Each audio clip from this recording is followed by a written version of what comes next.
Muy buenos días. El día de hoy estamos de fiesta. Y es que sí, este día es una fiesta muy importante y muy especial.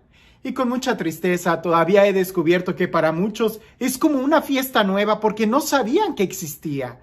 Es tan antigua como lo es el Evangelio, pero al mismo tiempo es tan nueva como lo es cada amanecer. El día de hoy estamos celebrando a María como Madre de la Iglesia. Y lo sé, y vaya que sí lo sé. Siempre que hablamos de María, se suscitan muchísimos sentimientos encontrados. ¿Por qué? Pues porque estamos hablando de algo con tanta pureza que a veces incomoda a más de una persona. No importa qué tan bíblico, qué tan dogmáticos, qué tan recios seamos en la tradición o en la exegesis bíblica, siempre va a haber muchos comentarios. Así que el día de hoy, como dicen, sobre aviso no hay engaño. Voy a hablar y voy a dirigirme únicamente a aquellos que verdaderamente han leído el Evangelio, a aquellos que han aceptado las palabras de Jesús como palabras de vida eterna, a aquellos que así como el ángel le dijo a José, no temas tomar a María contigo porque lo engendrado en ella es obra del Espíritu Santo, así a aquellos que no tienen miedo y que reciben la palabra de Dios, a aquellos es a los que me dirijo. Así que es una reflexión personal. Si en algo te ayuda, tómala, porque estoy seguro que mucho podemos aprender y mucho necesitamos escuchar el Evangelio, la buena noticia en nuestro diario vivir. Dice así el Evangelio. Junto a la cruz de Jesús estaba su madre y la hermana de su madre, María, mujer de Cleofas, y María Magdalena. Jesús, viendo a su madre y junto a ella al discípulo a quien amaba, dijo a su madre, mujer, ahí tienes a tu hijo. Luego dijo al discípulo, ahí tienes a tu madre. Y desde aquella hora, el discípulo la acogió en su casa. Después de esto, sabiendo Jesús que ya todo estaba cumplido, para que se cumpliera la escritura, dijo, tengo sed. Había allí una vasija llena de vinagre. Sujetaron a una rama de hisopo una esponja empapada en vinagre y se la acercaron a la boca. Cuando tomó Jesús el vinagre, dijo, todo está cumplido, e inclinando la cabeza, entregó el Espíritu. Los judíos, como era el día de preparación, no querían que quedasen los cuerpos en la cruz el sábado, porque aquel sábado era muy solemne. Así que rogaron a Pilato que les quebraran las piernas y los retiraran. Fueron pues los soldados y quebraron las piernas del primero y del otro crucificado con él. Pero al llegar a Jesús, como lo vieron ya muerto, no le quebraron las piernas, sino que uno de los soldados le atravesó el costado con una lanza y al instante salió sangre y agua. Vaya evangelio para hacer un día de fiesta, ¿cierto? Nos vuelve a llevar a aquel momento donde Jesús está en la cruz. Pero es que efectivamente ese momento es algo que no debemos de olvidar, porque para eso había venido Jesús, para salvarnos, para acercarnos a Dios, para romper las cadenas del pecado, y eso se da en la cruz. El grito de Jesús en la cruz es un grito de dolor, es un grito de victoria. ¿Por qué? Porque ahí se ha cumplido todo. Ahora dicen que los mensajes más importantes siempre se dejan al final. Jesús ya había dado su palabra, ya estaba dando su sangre ya estaba corriendo en los clavos, en el madero. Jesús ya había hecho tantos milagros, ya se había entregado tanto, que al final dejó algo muy importante, dejarnos a María como su madre. Pero antes de empezar a poder desmenuzar esto, es importante que veamos algo del contexto. ¿Qué sucedió? ¿Qué está pasando ahí? Gramaticalmente, Jesús lo dice y lo repite 2 veces, la misma idea. La misma idea en 2 direcciones. Pudiéramos decir de María a Juan y de Juan a María, porque parece que la encomienda que Jesús está dando tiene dos direcciones.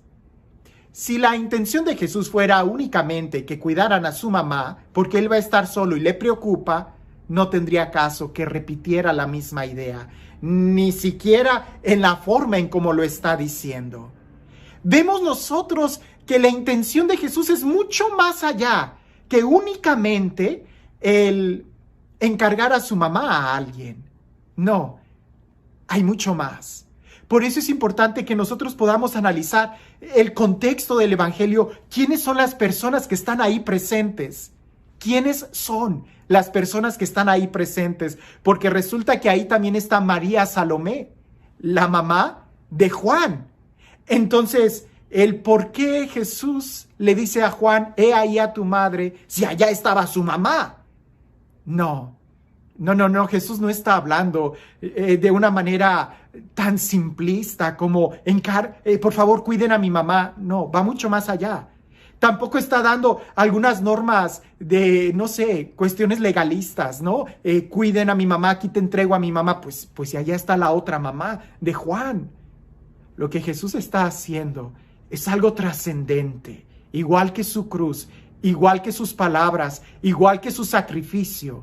Lo que está haciendo va a tener un eco y una repercusión, y los primeros cristianos lo entendieron perfectamente. De ahí que continuamente se haya transmitido esta idea, este mensaje, y más que un mensaje, más que una idea, es una experiencia que el día de hoy tú y yo podemos hacer.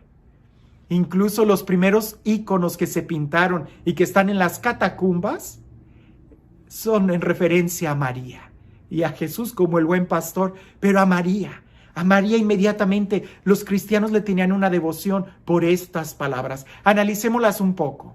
Dice, y lo primero que Jesús hace es encargarle a María Juan. Es decir, le dice Jesús a María, María, he ahí a tu hijo.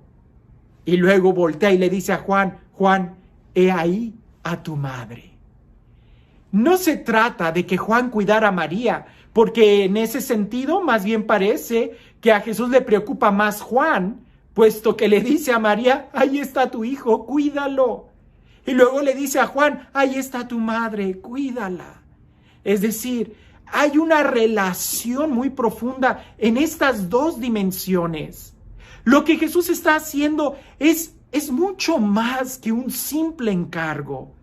Está dando a su propia madre, como madre de la iglesia, como madre de todos los bautizados, y con una doble encomienda, porque a María le dice, he ahí tu hijo. Y con eso nosotros podemos decir todo. ¿Para qué tiene una madre un hijo? Si una madre va a tener un hijo, ¿es para qué? Para cuidarlo, amarlo, protegerlo, ayudarle a crecer. Bien, Jesús le está diciendo a María, he ahí a tu hijo. Y con eso todo lo que significa, cuídalo, ayúdalo, acompáñalo. Él no está solo, cuídalo. Y luego le dice a Juan, he ahí a tu madre. ¿Y cuál es la relación de un hijo para con sus padres? El honrarlos, el respetarlos, el escucharlos, el recibir su consejo. Ahora, no es que solamente se lo estuviera dando a Juan. Esto es importante, porque repito, ahí, si leemos otra vez el Evangelio, vamos a encontrar que ahí también estaba María Salomé. Y María Salomé es la madre de Juan. Por eso, ¿qué clase de falta de respeto hubiera sido para María Salomé si está escuchando eso y va a decir, óyeme, pues si yo soy la mamá de Juan, yo puedo cuidar de él? ¿O qué? ¿Alguien está tomando mi lugar? No, es que no era solamente para Juan. Esas palabras pareciese que eran, como bien lo dijo una vez Ignacio Larrañaga, eran como un signo sacramental, que significan precisamente lo que dicen y provocan precisamente lo que dicen. Una relación familiar, filial. Ahora, el alcance, así como su crucifixión, es por la posteridad. El papel que María tuvo en la vida de Jesús fue fundamental. Nadie lo puede negar. Si en la línea de los profetas hablamos de profetas mayores y profetas menores, si en la línea de la salvación histórica hablamos del papel importantísimo que tuvo Abraham, que tuvo Moisés, que tuvieron todos los profetas, si el día de hoy honramos nosotros a San Pablo y a todos los demás apóstoles, imagina qué lugar tiene María. De una manera increíble, la historia de la salvación estuvo también dependiendo del sí que ella dijo. No me malinterpretes, y no malinterpretes ni digas cosas que no lo son. María no salva, eso nos queda claro. Quien salva es Jesús. Nosotros no adoramos a María, eso es mentira, no. Al único a quien adoramos es a Jesús. ¿A María? A María la veneramos. ¿Por qué? Porque María es una bendición de Dios para cada uno de nosotros.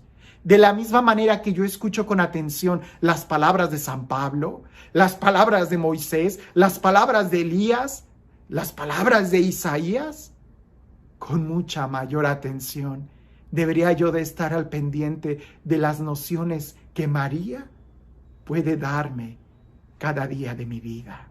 ¿Por qué? Porque Jesús así lo quiso. No nos dejó huérfanos. Nos está dando a María, su madre, como nuestra madre. Y es que en esto, como en toda la Sagrada Escritura, necesitamos dar un paso en fe. Si no, ¿qué caso tendría que Jesús hubiera dicho eso? ¿Qué caso tendría que se hubiera registrado en el Evangelio? ¿Y qué caso tendría que en más de 2000 años de historia del cristianismo se haya seguido registrando este texto? He ahí a tu madre, he ahí a tu hijo.